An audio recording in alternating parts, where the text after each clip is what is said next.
बिस्मिल्लाहिर्रहमानिर्रहीम। अस्सलाम वालेकुम। उम्मीद करता हूँ आप तमाम नाज़रीन और सामाईन खैर व आफियत से होंगे।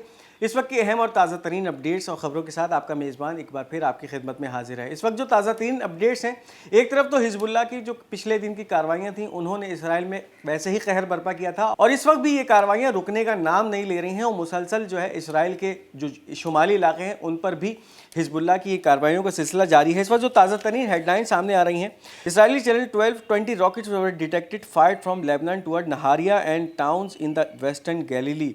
एक बार फिर नहारिया को जो है निशाना बनाया गया है और इसराइली मीडिया के मुताबिक तकरीबन 20 के करीब रॉकेट्स हैं जिनकी निशानदही की गई है, जो कि लबनान से दागे गए थे और इस वक्त ये जो निशाना बनाया है या जो पहुंच रहे हैं, इनकी जो डायरेक्शंस थी वो नहारिया के इलाके में थी। इसके साथ साथ जो मगरबी गलीली के शहर हैं उनको टारगेट किया गया है एक दफ़ा फिर हिजबुल्लाह की तरफ से। और इन ताज़ा तरीन हमलों के अंदर नहारिया के अंदर बहुत सारी सेटलमेंट्स को निशाना बनाया गया है। इसके साथ साथ वेस्टर्न गलीली या मगरबी गलील के जो इलाके हैं उनको टारगेट किया गया है।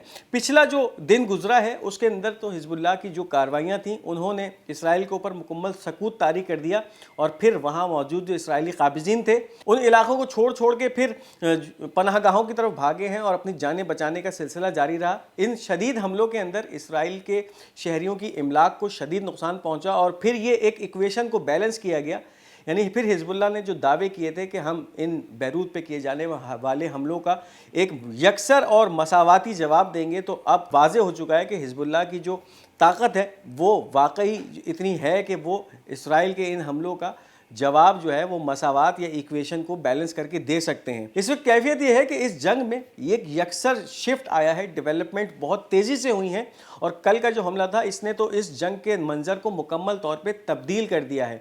इसके साथ साथ जो गज़ा से खबरें आ रही हैं, गज़ा के मुजाहिदीन या हमास के मुजाहिदीन की तरफ से भी एक बार फिर इसराइल की मिलिट्री बेसिस को टारगेट बनाने का सिलसिला शुरू हुआ है। इस हवाले से जो सबसे पहली खबर है, Al Aqsa brigade we bombed a command and control headquarter belonging to the Zionist enemy in the Netzarim axis with heavy mortar shells. ये जो नेटजरीम का इलाका है ये गज़ा पट्टी के मशरिक़ में वाक़ है और एक बार फिर हमास के मुजाहिदीन की तरफ से टारगेट किया गया है इस इलाके को, इस मिलिट्री बेस को, और मोटर शेल्स का इस्तेमाल किया गया है जिसके नतीजे में ये मोटर शेल्स गज़ा से दागे गए और ये गज़ा वो इलाका है जहाँ पे इसराइली फ़ौज के मुकम्मल ये दावे हैं कि उन्होंने हमास का खात्मा कर दिया है।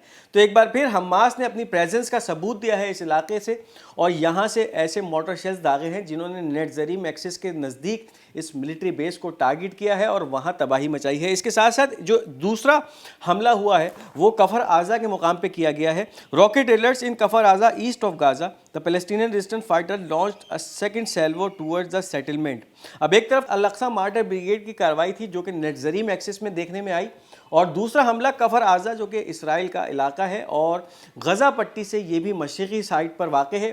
वहाँ पर जो है वो सायरेंस बजना शुरू हो गए और रॉकेटों से जो हमला किया गया था वो उन रॉकेटों की पेशगी इत्तला इन इलाकों में आना शुरू हो गई और फिर जो सायरेन की गूंज थी उससे ये इलाके जो है वो गूंजने लगे। इसका मकसद यही था कि फिर जो हमास के फाइटर्स की तरफ से या रेजिस्टेंस फाइटर्स की तरफ से गज़ा से रॉकेट्स दागे गए, उन्होंने इन इलाकों को जो है वो निशाना बनाया। सेल्वोस थे रॉकेट के, यानी फिर ये गज़ा से जत्थे दागे गए थे इन रॉकेट्स के जिन्होंने कफर आज़ा की जो सेटलमेंट्स थी या आबादकारियाँ थीं उनको निशाना बनाया और वहाँ पर भी जो है वो कैजुअल्टीज़ हुई हैं। अब इसके साथ साथ इस वक्त जंगी जराइम के हवाले से गार्डियन की खबर सामने आ रही है। पिछले महीने यानी 25 अक्टूबर को लबनान के कुछ जर्नलिस्ट को निशाना बनाया था एक इसराइली एयर रेड के अंदर, जिसके अंदर अल मयादीन टीवी के 2 जर्नलिस्ट शहीद हुए थे। इसके साथ साथ अल मनार टीवी लबनान के एक जर्नलिस्ट की जो है वो शहादत हुई थी। इसके साथ साथ काफ़ी सारे जर्नलिस्ट ज़ख्मी हुए थे। अब इस हवाले से जो बरतानवी जरीदा गार्डियन है उसकी एक खबर सामने आ रही है। The Guardian citing legal experts killing journalist in the Israeli raid में कंस्टिट्यूट अ वॉर क्राइम।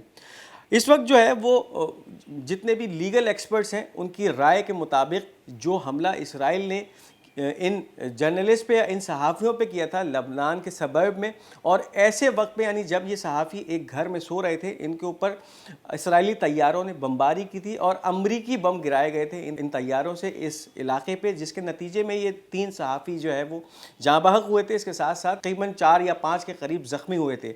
अब इस हवाले से जो एक्सपर्ट्स हैं, लीगल एक्सपर्ट्स हैं, قانونی ماہرین کے مطابق یہ جو عمل اسرائیلی طیاروں کی طرف سے کیا گیا تھا یہ جو ہے وہ جنگی جرائم کے زمرے میں آتا ہے اور اس وقت جو ہے اس کے اوپر لیگل ایکشن جو ہے اسرائیل کے خلاف لیا جا سکتا ہے۔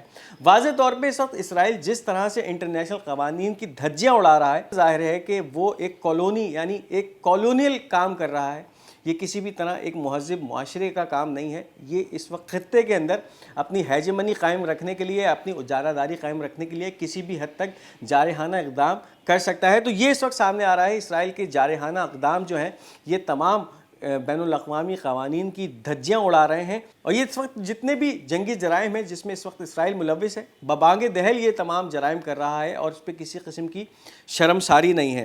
اب اس کے ساتھ ساتھ بات کرتے چلیں اس وقت رشیا اور یوکرین کے معاملے کی۔ یوکرین کی طرف ایک ایسا حملہ کیا گیا ہے رشیا سے، یعنی پھر رشیا سے بیلسٹک میزائل داغے گئے ہیں یوکرین کے علاقے خارکیو کے اوپر، اور اس کے نتیجے میں بہت سارے یوکرینین فوجیوں کی ہلاکت کی خبریں سامنے آ رہی ہیں۔ At least 15 Ukrainian soldiers from the extremist Kraken battalion were killed during the Russian ballistic missile attack on the center of Kharkiv۔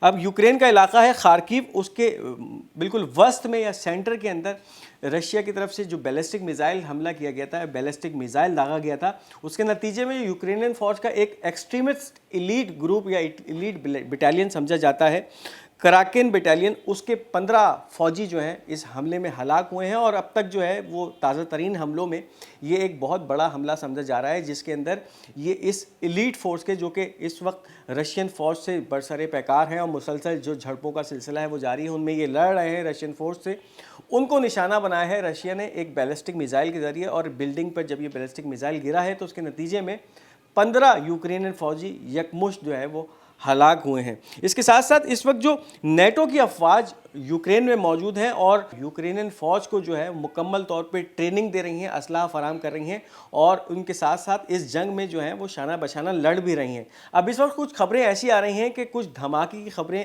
سامنے آئی ہیں جو کہ ایک ملٹری یونٹ کے قریب کیا گیا ہے خارکوو ریجن کے اندر ہی، جس میں نیٹو کے ان ٹریننگ مرسنریز کو نشانہ بنایا ہے، اور اس کے نتیجے میں بہت سارے نیٹو مرسنریز ہلاک ہوئے ہیں۔ تو یہ اس وقت دعویٰ ہے رشین نیوز ایجنسی نواسٹی کا، جو کہ سامنے آیا ہے، ایک یوکرینین آرم فورسز کے ٹریننگ کیمپ کو نشانہ بنایا ہے جس میں بہت سارے نیٹو مرسنریز ہلاک ہوئے ہیں۔ یہ تھی اس وقت کی اہم اپڈیٹس۔ امید کرتے ہیں آپ کو یہ خبر نامہ پسند آیا ہوگا۔ اپنی قیمتی آراء کا اظہار کمنٹس میں ضرور کیجیے گا۔ اس ویڈیو کو لائک اور شیئر کرنا مت بھولیے گا، اور ہمارا یہ چینل پاک گولڈ میڈیا، اس کو ضرور سبسکرائب کرتے جائیے گا۔ انشاءاللہ بہت جلد آپ سے دوسری ویڈیو میں ملاقات ہوگی، تب تک اپنا بہت بہت خیال رکھیے گا۔ تب تک کے لیے مجھے اجازت دیجیے۔ خدا حافظ و ناصر۔